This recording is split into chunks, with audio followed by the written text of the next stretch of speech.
अयोध्या के राजा थे राजा दशरथ। उनकी 3 रानियां और 4 पुत्र थे, राम, लक्ष्मण, भरत और शत्रुघ्न। जब राजा दशरथ ने राम को राजा बनाने की घोषणा की, तब सभी लोग बहुत खुश हुए, लेकिन रानी कैकेयी खुश नहीं थी। महाराज, क्या आपको याद है आपने मुझे 2 वचन दिए थे? आज उन वचनों को पूरा करने का समय आ गया है। मेरा पुत्र भरत राजा बने और राम 14 वर्ष के वनवास को जाए। राजा दशरथ की आज्ञा पाकर राम और लक्ष्मण सीता के साथ 14 वर्ष के वनवास के लिए चले गए। पंचवटी में सीता माता ने एक सुनहरे रंग के मृग को देखा।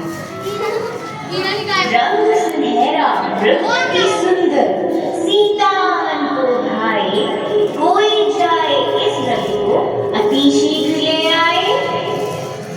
सीता माता की इस बात को सुनकर श्री राम मृग की खोज में जंगल की ओर निकल गए।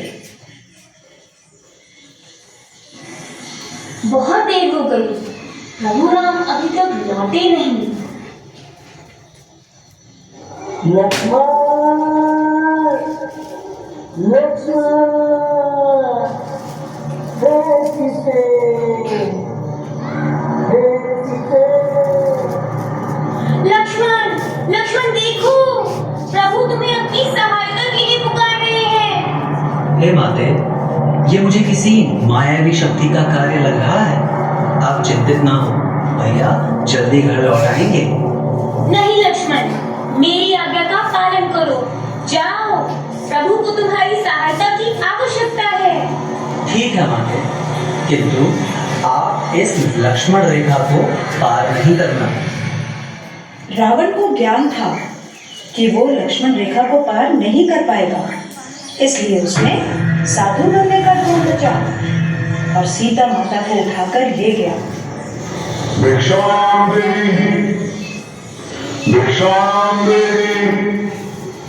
हे मुनिवर, भिक्षा स्वीकार कीजिए।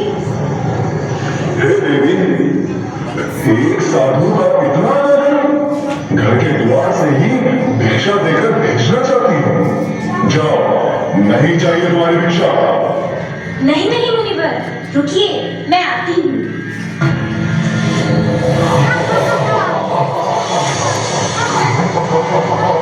बचाओ, बचाओ, बचाओ, भाई लक्ष्मण, प्रभु राम, बचाओ, बचाओ, हे नाथ, बचाओ।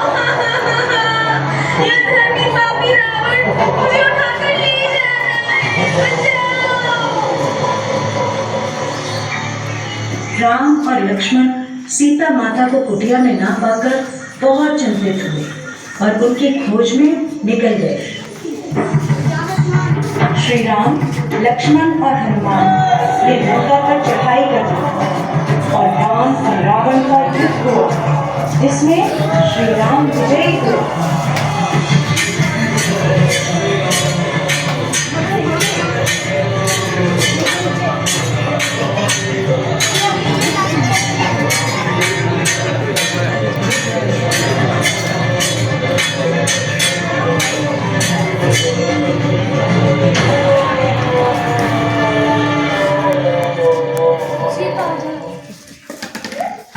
इसलिए इस दिन को विजयदशमी कहा जाता है। यह त्योहार बुराई पर अच्छाई की जीत का प्रतीक माना जाता है।